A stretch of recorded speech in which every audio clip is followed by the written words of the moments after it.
And ఎక్కడ ఏది time తెలియనివాడు, ప్రతి ఒక్కరిని on the screen off the screen హుషారుగా ఉంచుతాడు. ఇలాంటి డైరెక్టర్లు దొరికితే కనుక ఎవరైనా సరే ఇలాంటి క్యారెక్టర్స్ చాలా ఈజీగా చేసేయగలరు. అండ్ మరీ ముఖ్యంగా అనిల్ రావిపూడి గురించి నేను చెప్పాలనుకున్నది, ప్రతి ఒక్కరు కూడా తెలుసుకోవాల్సింది ఏంటంటే, ఈ సినిమా ఆల్రెడీ సూపర్ హిట్ అయిపోయింది. ఏ రకంగానంటే బడ్జెట్ పరంగా విత్ ఇన్ ది లిమిట్, అలాగే డేస్ పరంగా అనుకున్న దానికంటే తక్కువ రోజుల్లో ఇది అత్యద్భుతంగా తీయగలిగాడు. ఒక సినిమా సూపర్ హిట్ అయిందని ఎలా చెప్పగలవంటే, డైరెక్టర్ మొత్తం తన గ్రిప్లో ఉంచుకుని అది బడ్జెట్ దాటనివ్వకుండా విత్ ఇన్ ది టైం చేయగలటం అనేది ఆ సినిమాకి అది మొదటి సక్సెస్. ఎన్ని సినిమాలు ఈ రకంగా ఉన్నాయో చెప్పండి అంటే చాలా తక్కువగా మనం లెక్క పెట్టుకోవాలి.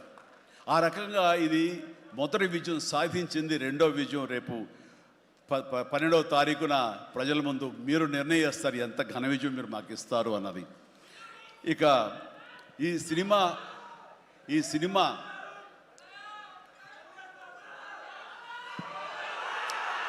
ఓకే,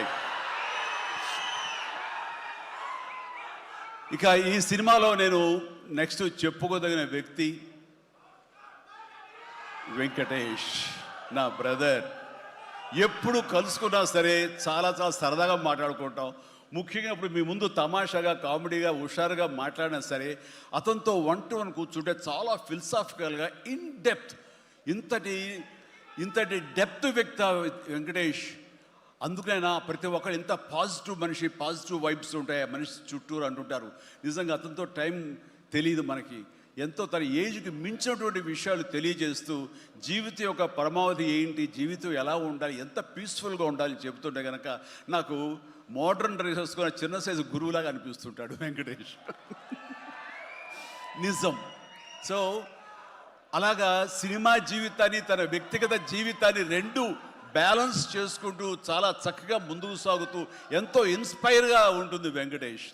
ఇక ఈ సినిమాకి వచ్చేసరికి ఎలా కుదిరింది, ఇందాక అనిల్ రావిపూడి చెప్పాడు, ఆ హింట్ ఇచ్చింది మీ ఇద్దరం కలిపి చేసేలాగా ఏదైనా ఒక ఎపిసోడ్ క్రియేట్ చేసి అక్కడ వినియోగించుకుందాం, మా ఇద్దరు కాంబినేషన్ సినిమాకు ఉపయోగపడే విధంగా సినిమాలో అంతర్భాగంగా ఉండేలాగా అన్నందుకు అని చెప్పిన విషయం. ఎలాగా ఇదేంటంటే ఒక 5 ఏళ్ల క్రితం అనుకుంటా మీ ఇద్దరం అమెరికా వెళ్ళాం. లాస్ ఏంజల్స్ వెళ్ళినప్పుడు అక్కడ మిత్రుడి ఇంట్లో కూర్చున్నప్పుడు అంత ఎదురు కూర్చొని పిచ్చాపాటి మాట్లాడుకుంటుండగా వాళ్ళు ఎవరు అబ్బా మీ ఇద్దరు చూస్తుంటే చాలా బాగుందండి, ఒక స్టిల్ తీసుకుంటామంటూ వాళ్ళు స్టిల్ తీయబోతుంటే అక్కడ తీయదు.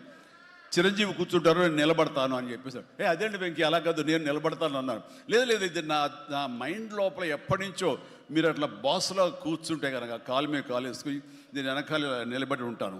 ఇది ఒక మంచి స్టోరీకి స్టిల్ లీడ్ అవ్వాలి అంటే మన హాలీవుడ్ గాడ్ ఫాదర్ చూసారా, మెర్లిన్ బ్రాండో అండ్ ఆల్ పచినో అలాంటి క్యారెక్టరైజేషన్స్. వెంకీ నువ్వు వెళ్ళి వాడు నరుకురా అంటే నువ్వు వెళ్ళి మ్యాసగా నరికి వచ్చేస్తారు. అంటే తనకి ఎప్పటి నుంచి ఉందో అలాంటి జోనర్ సినిమా చేయాలి, మా ఇద్దరు కాంబినేషన్లో చేయాలన్న కోరిక ఉందో ఆయన వ్యక్తపరిచేసరికి నేను చాలా ముచ్చటపడిపోయాను. అదేవిధంగా స్టిల్స్ కూడా మేము దిగాము, అది ఎవరు లీక్ చేస్తారో నేనైతే లీక్ చేయలేదు, అది బయటకు వెళ్ళిపోయింది ఆ స్టిల్స్. అండ్ అలాగా అది నా మైండ్లో పడేసరికి అప్పటి నుంచి ఈ అవకాశం ఈ సినిమాలో వస్తుంది. ఆల్రెడీ వెంకీతోటి తన మంచి సినిమా ఇచ్చాడు అనిల్ రావిపూడి, తను మాత్రమే ఇద్దరిని జస్టిఫై చేయగలడు, ఇద్దరికి న్యాయం చేయగలడు అనే ఉద్దేశంతో నేను తనకి హింట్ ఇచ్చినందుకు దాన్ని అత్యద్భుతంగా డిజైన్ చేశాడు. ఎలాగంటే ఇద్దరు దీంట్లో చెప్పలేవే లీక్ చేస్తాను భయంగా ఉంది, ఎందుకంటే ఇలా వదిలేస్తే మొత్తం స్టోరీ అంతా డైలాగ్ చెప్తాను నేను, అది బాగుండదు. మీకు అక్కడ థియేటర్లో చూసి ఎంజాయ్ చేయండి, అంత బాగుంది. అయితే వెంకితోటి నేను సినిమా షూటింగ్ చేస్తాను లేదు, ప్రతిరోజు ఇద్దరు పిచ్చిగా చేసావు, ఎంత ఎంజాయ్ చేసావంటే మీకు వీళ్ళు సినిమా యాక్టింగ్ చేసేట్టు ఉండదు, ఇద్దరు కలిపి అల్లరి కుర్రవాళ్ళలాగా ఆ సెట్లో చేసావు, అదే క్యాప్చర్ చేశాడు. అది బాగా పండుతుంది. రేపు మీరు కూడా థియేటర్స్లో దాన్ని మీరు ఆస్వాదిస్తారు, డెఫినెట్గా ఎంజాయ్ చేస్తారు. అండ్ డెఫినెట్లీ లాస్ట్ ఫేజ్ వచ్చేసరికి సినిమా ఎక్కడికో లేచిపోతుందంటలో ఎలాంటి సందేహం లేదు. అండ్ ఆ రకంగా ఈ సినిమాకి తన వంతు పార్ట్గా, తన వంతు బాధ్యతగా తను ఒప్పుకున్నందుకు, మేము అడిగినందుకు తను ఒప్పుకున్నందుకు ఈ సినిమాకి పూర్తి స్థాయి న్యాయం చేసి ఈ సినిమా మరో లెవెల్కి చేరుకోవడానికి దోహదపడిన వెంకటేష్కి మనస్ఫూర్తిగా సభాముఖంగా నా ధన్యవాదాలు చెప్తాను. ఏంది వెంకీ అంత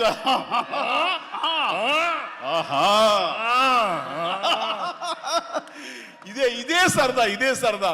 అండ్ నేను చాలా చెప్పను, కానీ సినిమా చూస్తే కనుక నేను ఎంత చెప్పినా సరే తక్కువే అవుతుంది, మీరు ఎంత ఊహించుకున్నా సరే అది తక్కువే అవుతుంది. సినిమా చూడండి. మేము చేసినటువంటి 18 రోజులు అనుకుంటా చేశారు వెంకీ. ఈ 18 రోజుల్లో ఒక 7-8 రోజులు సీన్స్, ఒక 5 రోజులు 6 రోజులు సాంగ్, ఇంకా 2 days చిన్న ప్యాచ్ వర్క్. ఈ రోజుల్లో ప్రతిదీ ఎంత అంటే ఇంకా ఎంజాయ్ చేశాను. ఇది షూటింగ్ చేసినట్టు అనిపించట్లేదు. ప్రతి సినిమా ఇలాగే ఉంటే ఎంత బాగుంటుందా అని అనిపిస్తుంది నాకు. అందుకని మనస్ఫూర్తిగా సభాముఖంగా అందరి సమక్షంలో వెంకటేష్కి ఇది మన ఇద్దరి మధ్య ధన్యవాదాలు తెలియజేస్తూ, ఇది మచ్చు తురక. ఇందాక అనిల్ రావిపూడి అడిగినట్లుగా ఈ కాంబినేషన్ ఫుల్ ఫ్లెడ్జ్డ్గా ఎప్పుడు దొరుకుతుందంటే వెంకీ నేను రెడీ. అండ్ అనిల్ రావిపూడి ఎవరో ఎందుకు, ఈ అవకాశం నువ్వే తీసుకుని ఖచ్చితంగా నువ్వు స్టోరీ రాసుకో. మీ ఇద్దరం ఇదే ప్రాణం పెట్టి, ఇదే హుషారు పెట్టి, ఇదే గిలిగిద్దలతో మీకు సినిమా చేసి పెడతాం. కానివ్వండి, ఎప్పుడు వస్తుందో తెలియదు. తర్వాత అలాగే నయనతార ఈ సినిమాలో ఏం చేశాడో, ఎలా ఒప్పించాడో కానీ మన అనిల్ రావిపూడి. అంతకుముందు 2 సినిమాలు చేశాను, తెలుగు గాడ్ ఫాదర్ కానివ్వండి, లేకపోతే సైరా కానివ్వండి. ఆ సినిమాలో తను చాలా గుమ్మరంగా ఉంటుంది, తన పని చేసుకుంటుంది, డిగ్నిఫైడ్గా ఉంటుంది, వెళుతుంది. కానీ మళ్ళీ అసలు ఈ సినిమాలో అయితే ఎంత సరదాగా కలిసిపోయిందో, ఓ ఫ్యామిలీ గర్ల్ లాగా మాతో కలిసిపోయి మా కుటుంబ సభ్యురాల్లాగా తను ఉండి ఎంత సరదాగా చేసిందో. నేను అన్నాను, ఏంటి అనిల్ ఏం చేసిందో, ఏం మాట్లాడావు, ఏం కన్విన్స్ చేసావు, తను ఇవన్నీ ఒప్పుకోవడం ఏంటి, ప్రపోజ్కు రావడం ఏంటి, అడగగానే తను చాలా రెచ్చిపోయి అసలు నయనతార నుంచి కొత్త నయనతారలా కనబడి చేసావు, ఏం చేసావంటే అడగండి సార్ కొనుక్కొని అంతే. అంటే నా ఉద్దేశం అటు ఇటు తిరిగేదిరా. ఏం చేశాడో తెలియదు, కానీ డెఫినెట్లీ ఆ అమ్మాయి అంత ఇష్టపడుతుంది. అండ్ నయనతారని అంత ఇదిగా గుడ్ హ్యూమర్లో పెడతాడు, సరదా కబుర్లు చెప్తాడు. అండ్ తను పని చేసుకుని సీరియస్గా ఉండే మనిషి కాదు కాబట్టి వాళ్ళు కూడా అంత ఇదిగా లైక్ చేస్తారు. కాబట్టి తను ఏది అడిగినా వెంటనే ఎలాంటి ఇన్హిబిషన్ లేకుండా వాళ్ళు ఒప్పుకుంటారు. అదే జరిగింది, అంత గుడ్ హ్యూమర్లో పెట్టాడు కాబట్టి ఈ సినిమాకి అమ్మాయి యాడెడ్ అట్రాక్షన్ అయ్యింది. నయనతార ఇందులో కనిపించిన తీరు కానీ, తను చేసిన విధానం కానీ, ఆ సోఫిస్టికేషన్ యాక్టింగ్ కానీ, భారీగా తను నటించి మెప్పించింది. కానీ వావ్, బాగుంది. అంటే ఆ అమ్మాయే లేకపోయి ఉంటే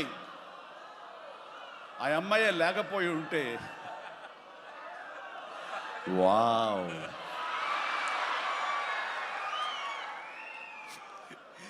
ఇది కూడా క్యాప్చర్ చేస్తాడు. ఈ వావ్ ఎక్కడొస్తుందో మీకు సినిమా చూస్తే తెలుస్తుంది. లీక్ చేసేసాను. All right. సో ఆ అమ్మాయి నయనతారతోటి అంత బాగా చేయించాడు. మీ పక్కన మీకు ఎదురు నిలబడి మిమ్మల్ని ఎదుర్కొని ఎవరైనా ఒకళ్ళు నిలబడాలంటే ఎంత అనుకుంటున్నా, ఎంత ఫ్రెష్గా ఉండాలనుకుంటున్నా, వేరే వాళ్ళు ఉండాలనుకుంటున్నా అసలు నాకు తొయ్యట్లేదు, నాకు తట్టట్లేదు, కన్విన్స్ అయిపోతాను. ఖచ్చితంగా నయనతార ఉండి తీరాల్సిందేనండి, ఎంతైనా సరే ఎలాగైనా సరే అన్నాడు. ఆ అమ్మాయిని తీసుకొచ్చారు, ఒప్పించారు. ఆ అమ్మాయి కూడా అంతా కోఆపరేట్ చేసింది. అండ్ నయనతార ఇవాళ రాలేని పరిస్థితిలో ఉంది కాబట్టి thank you Nayanthara, thank you so much.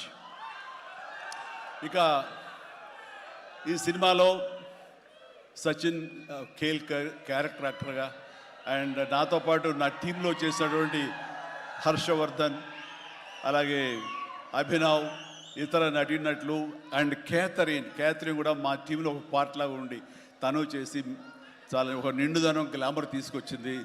ఆ అమ్మాయికి కూడా అందరికీ ప్రతి ఒక్కరికి నా ముందస్తు శుభాకాంక్షలు తెలియజేస్తాను, అభినందనలు.